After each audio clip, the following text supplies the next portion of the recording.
Guys, welcome back to the channel. I'm currently chilling in my house, but in today's episode of my journey to long drive with Kyle Berkshire, we're gonna be doing something a little different. But the cool thing about today's video is I'm gonna be hitting a real, an actual golf ball, Pro V1. So we're gonna get a little more accurate on the numbers, and also we're gonna be inside, so it's not gonna be freezing. And hopefully, I will be able to get a little more accurate on hopefully some speed gains. Is kind of what I'm going for today. We're gonna get right into this. It's gonna be, I'm probably gonna hit some drives with my driver just to kind of see some baseline numbers again, and then I will move into probably hitting Kyle's driver for a little bit and just kind of see if we're gaining some speed over the last 3 weeks now. And I've been hitting the gym, been swinging a lot, and so hopefully we can see some small increases today. But thank you for all the support so far on this this journey that me and Kyle are doing. It's really fun, and I'm having a lot of fun with it. So let's get right into it. If you haven't subscribed to my channel and you like my stuff, why don't you just subscribe? All right, let's get into the video. Kyle, this is going to be a shorter video today. Is there anything specific that we're kind of be focusing on today for our long drive series? Well, I brought a couple toys here that I think would be good for Micah. He's been training about 2 to 3 times a week, and we haven't filmed every one of them because I don't know how many people want to see him do the exact same thing, 15 times in a row. Basically, we've gotten his draw shot down pretty good, his cut shot down pretty good. He's going to continue to make those reps and get that dialed in. If you guys didn't see that, check out my video. That'll be part 2 of the series. Basically, he's doing that as a stock practice, probably 30 to 50 reps a day. And so obviously you guys don't want to see that, but that's what he's working on. He's getting that more dialed in every day. So now we can really start kind of pushing him a little bit, and while he's continuing to have these improvements in his ball flight mechanics and hitting the ball far for the speed he's generating.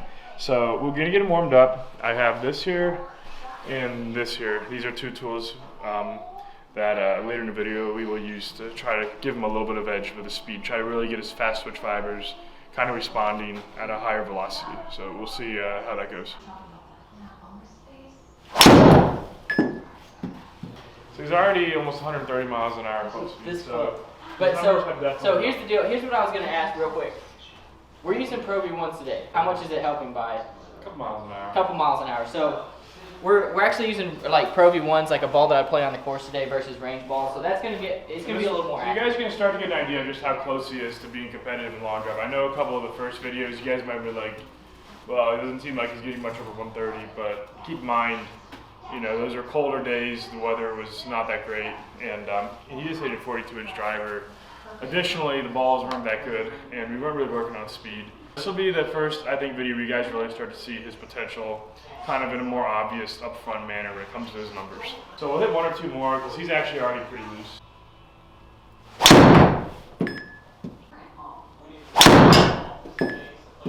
So I don't want to start pushing speed just yet. He is completely loose. His speeds are pretty much up to, I would say, play speed for him. So we're gonna push speed pretty soon, but right now I want him to get into a good tempo. I want his tempo to get good first before we start pushing speed. So we're gonna do a couple of dry swings where he's gonna basically swing as if the club was in his hands, and I'm gonna hold out an alignment rod just a little bit to the left of the edge of his torso. So I want him to shift back, but I don't want him to slide. I want him to shift. So I'm gonna hold it at a certain spot so that if he shifts, he'll hit it. If he slides, he actually won't, and the other parts of his body will slide ahead of the alignment rod without hitting it. I want him to get this feeling so that he can get better at shifting his weight and do it in a way that he's loading properly. A lot of people, especially experienced golfers who are trying to gain more speed, what I find is that when they're trying to load, they kind of load too quickly and they sway instead of shift. And those 2 things are going to keep you from getting deeper into the backswing and also from stacking over your left leg or your lead leg, whichever side of the ball you play on. So that's our first thing here. We're just going to try to get him to load a little better and get that pattern dialed in so that when we start pushing speed, that speed will translate into ball speed and club speed. So we're going to do about 5 to 10 of these, not a ton. I just want him to get a bit of a feel for the right motion when it comes to loading over his trail leg and onto his back foot. So just go as if you're getting the ball. So I want you to hit that alignment rod on your way back. Yeah, I mean, so just shift as if you're hitting. And if you have to move your arms out of the way, it's fine. That's why you can't use a club with it. So Just really focus on how you're loading and turning on that.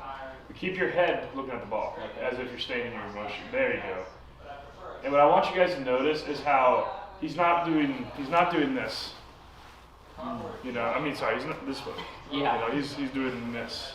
You know, if that knee gets outside of that foot, then you've lost all of your power and you've swayed and not shifted. It stays in, and your body is turning kind of over itself, over this leg. It's not like that, but it's kind of stacked over that foot.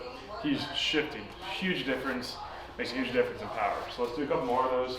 Just kind of get that feel. There you go. There you go.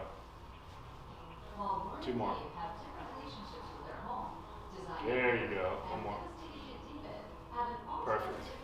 And I'm holding this just about this far off of his stock setup position. That's about how far I'm trying to get him to shift off the ball. What that's going to do, it's going to get him moving in the right direction so that he can come through a lot more force and power, and so that he can make it an efficient amount of force and power.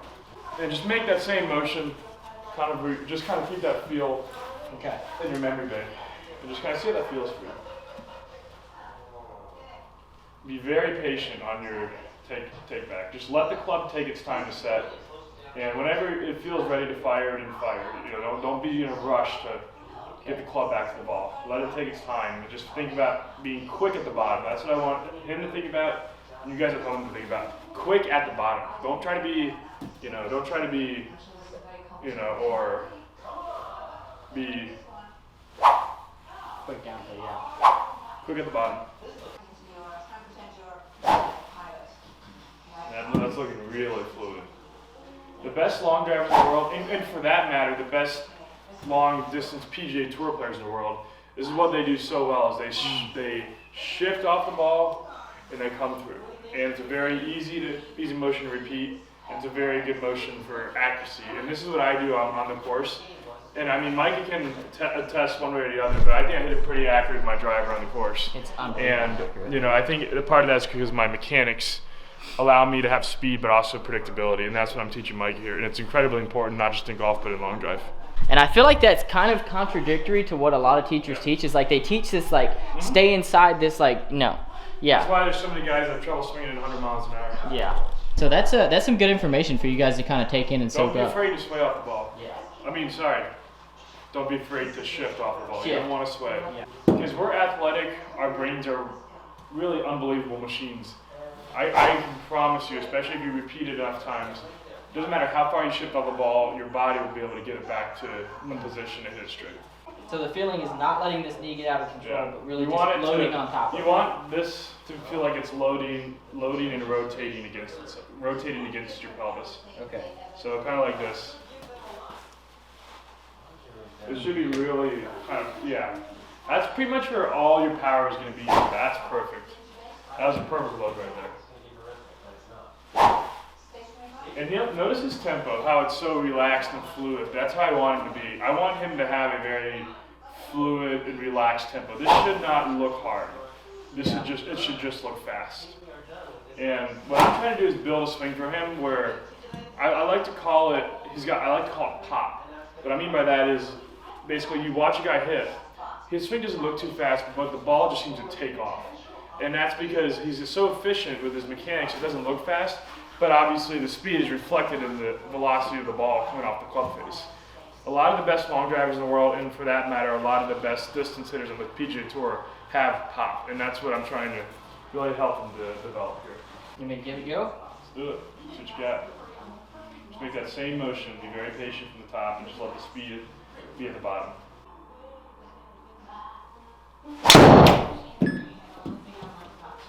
Pretty good there. So that felt good.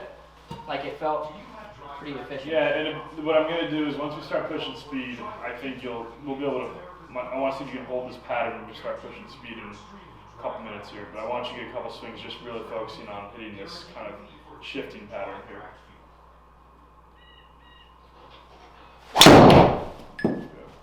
It's already pretty much back at pretty close to his highest, and I don't know if you guys saw in the video, but it looked like he was putting a lot of effort into swings earlier. And the key here is the more we can get him to have an effortless swing, does a couple things. It makes it easier to hit the ball straight. Most importantly, it's going to keep him injury free.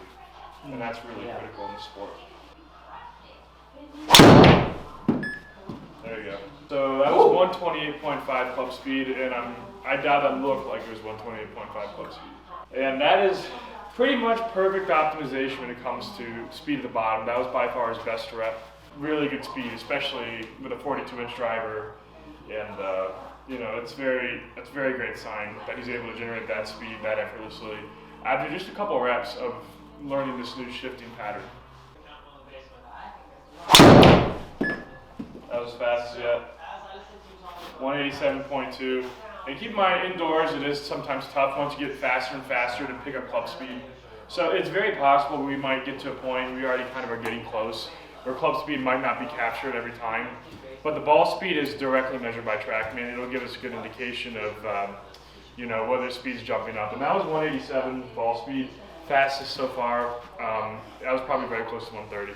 And I do experience, especially when I'm swinging at my speeds, it's almost impossible for any kind of monitor to pick my club speed up indoors. Also, we're going to recognize that the faster I'm swinging this driver, the higher the spin is, so it's going less. So this driver at these speeds is not for me. So what I want you to do now is grab this line rod, and I want you to take swings with one arm, 10 with each, and really try to feel that wrist snap. So I want you to try to get as much speed at right around where that ball is, at the bottom of your swing as possible. So I want that snap, that little whip noise to be as loud as possible on these swings.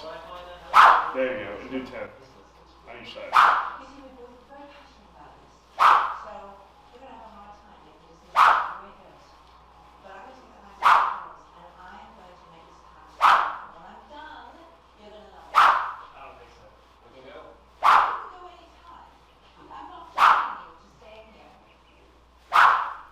Switch to the left hand.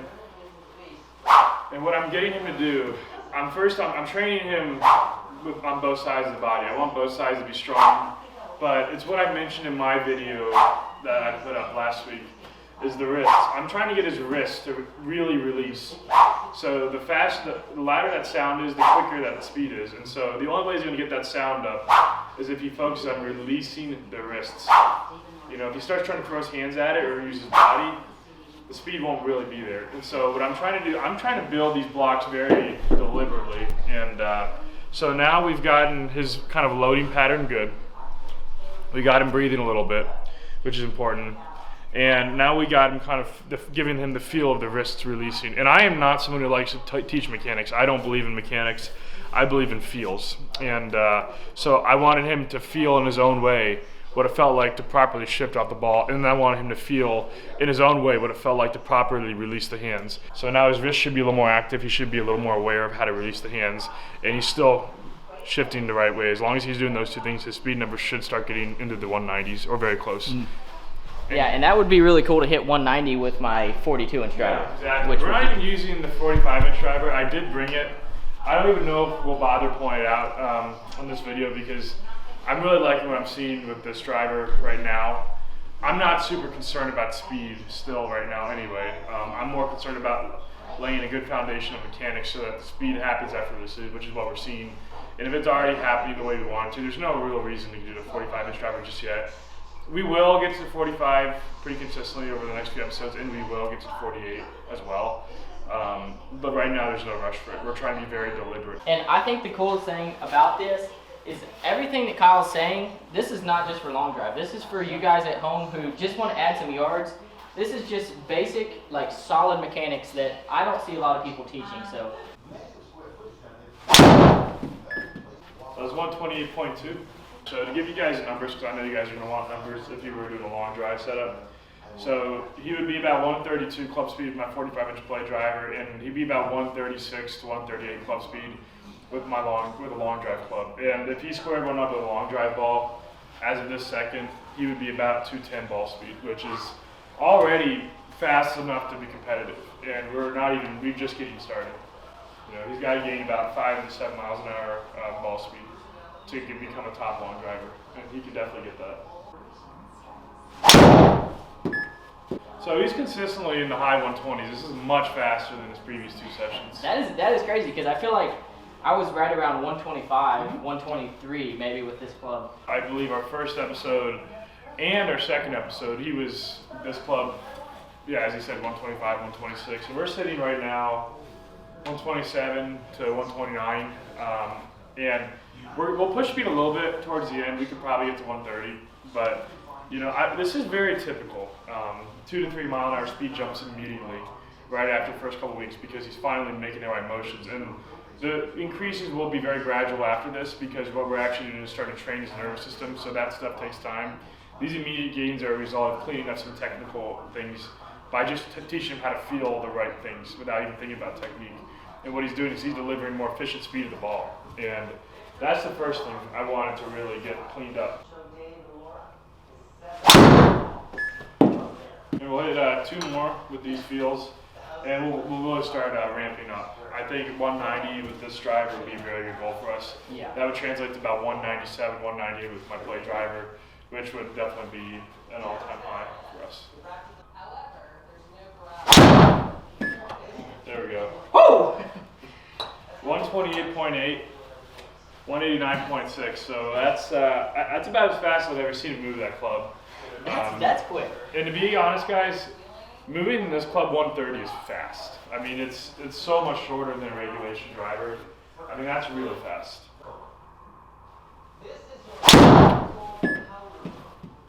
There it is. 190.5 with 127. That's getting fast. It's 129. Goodness, man. 190.5 ball speed with my 42-inch driver. That's some speed. With a 20 and I would say he has gained club speed wise right about 1.5 miles to 2 miles an hour, and he's gained about 3 miles an hour ball speed the first 3 weeks. Because keep in mind, this is not me taking someone who's a slow hitter and making him fast. That would be a little different. We were taking basically someone who has been lifting weights for 7-8 years, and we're like, okay, we're going to clean up everything and try to add 4 or 5 pounds of muscle this year, which would be a huge addition. And so that's basically what we're doing here. He's an experienced golfer. He's incredibly fast, and we're trying to push this extreme a little bit more. So if you guys want us to go to these long drive events and vlog, obviously my own experience and Micah's experience, especially his debut, let us know, because I think that would be a really awesome video, and it'd be really great for the sport of long drive as well. My goal is to go to the first long drive event in March, so stay tuned for that. Stay tuned for the journey, because I'm gonna document it all, and Kyle's gonna do the same. So like I've said before, if you haven't subscribed to his channel, go do it right now, because these videos go back and forth between me and Kyle's channel. So we're gonna get right back into this. I want to see you get as close to 195 as possible. We're gonna hit probably 15 to 20 balls all out. I'm gonna go as fast as possible, and I want to see where his number is. I think it can be very close to 195. Probably needs about 132, 131. You know, he's right there. You need about 2 miles an hour. You need to move that club about 2 miles an hour faster to get there. So keeping that in mind, I'm gonna see if I can get to up in the close to 195 with my play driver, and that would be a huge win for today. So let's get right into that.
Holy cow.